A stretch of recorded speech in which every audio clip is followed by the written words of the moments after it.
मराठी महाराष्ट्रामध्ये आपल्या सगळ्यांचं स्वागत आहे। मी बीडमध्ये आहे आणि संतोष देशमुख यांची हत्या झाल्यानंतर 4 आरोपी अटक करण्यात आले होते। उर्वरित 3 आरोपी हे कधी अटक होणार हा सगळ्यांना पडलेला प्रश्न आहे। प्रशासनाकडून उत्तर हवं आहे, कारवाई हवी आहे, अपेक्षा हवी आहे। अशा सगळ्या गोष्टी असताना प्रशासनाकडून कुठल्याही प्रकारच्या आरोपींना पकडण्यासाठी हालचाली होत नाहीत का असा प्रश्नचिन्ह उपस्थित राहिलं आणि त्यामुळे आता जे आहे ते आज 28 तारीख हा सर्वपक्षीय सर्वधर्मीयांचा मोर्चा जो आहे तो या ठिकाणी जिल्हाधिकारी कार्यालयावर धडकणार आहे।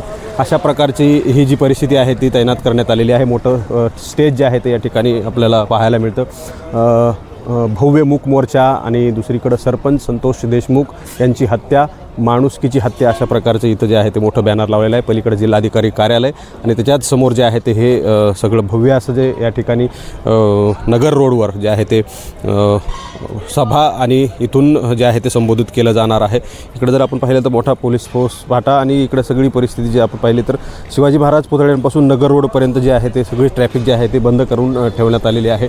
इकडे पाठीमागंसुद्धा तिकडं नगर नाक्यापासून आता इथपर्यंत जे आहे ते पूर्ण रस्ता जो आहे तो बंद करून ठेवण्यात आलेला आहे।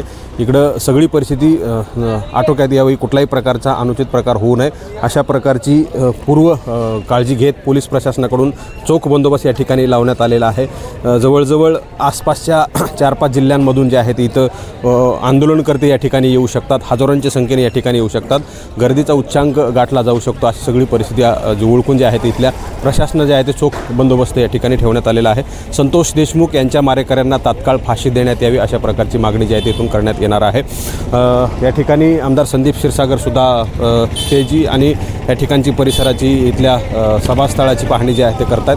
ही सगळी परिस्थिती जी आहे ते सुरुवातीपासून संदीप क्षीरसागरांनी सभागृहापासून लावून धरलेली होती अशी सगळी सध्याची परिस्थिती आहे। संतोष देशमुखांच्या मारेकऱ्यांना न्याय मिळण्यासाठी काल लातूरात सुद्धा मोर्चा निघाला होता। संतोष देशमुखांच्या लेकरांकडून अर्थहाक समाजापुढे दिली जाते, शासनाकडे लावली जाते अशी सगळी सध्याची परिस्थिती आहे।